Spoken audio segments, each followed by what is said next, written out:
Hearing will come to order, and the subject here is combating what we call the virtual caliphate on the internet.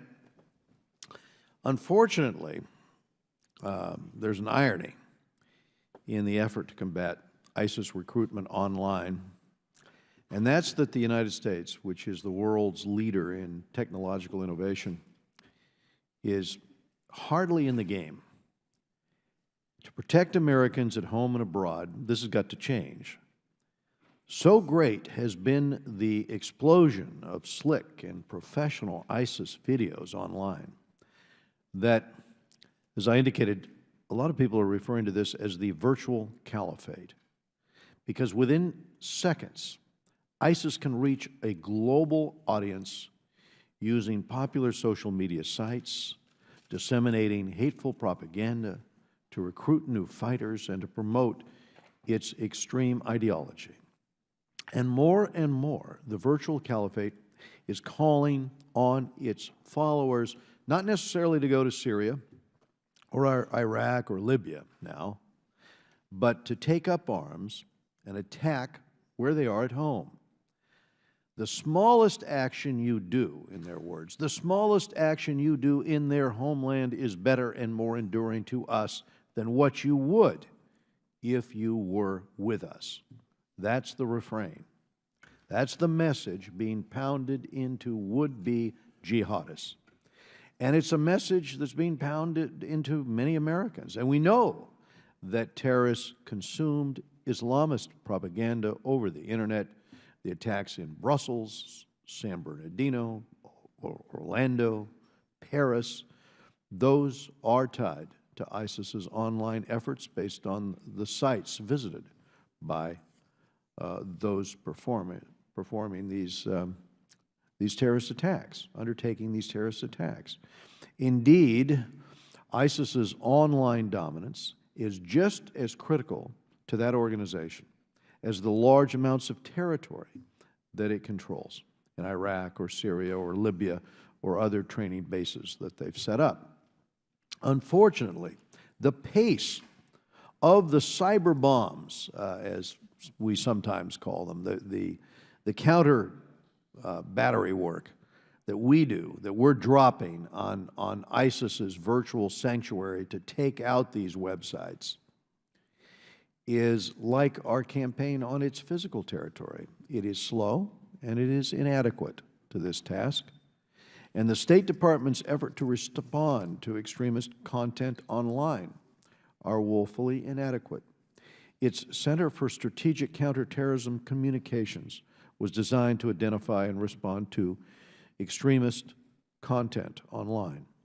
Yet because its communications were branded with the official State Department's seal, they fell on deaf ears. It is not effective to use the State Department seal when you're doing a counterterrorism narrative. In March, the President issued an executive order to revamp this effort, renaming it the Global Engagement Center and giving it the mission to lead the government-wide effort to diminish the influence of international terrorist organizations, as he said.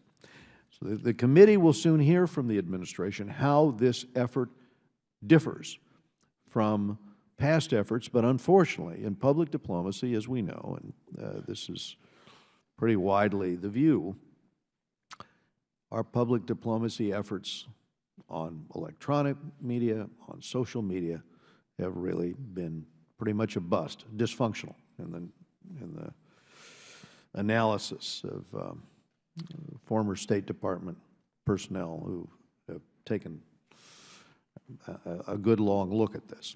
At a basic level, key questions remain, including the type of message that would be most effective in the face of this virulent ideology. Some suggest that the voices of disaffected former jihadists are particularly potent in deterring future jihadists. These are individuals who quickly discovered that life under ISIS is not the utopia that they were promised. Or the voices of former radicals, Ed Hussein, with his book, The Jihadist. I read that lively account, and it's clear that it is having quite an impact with young people, creating a lot of second thoughts about where this ideology is leading. But if this is the message, how should it be delivered? Should the federal government produce and disseminate content? Is the federal bureaucracy equipped for such a fast-moving fight?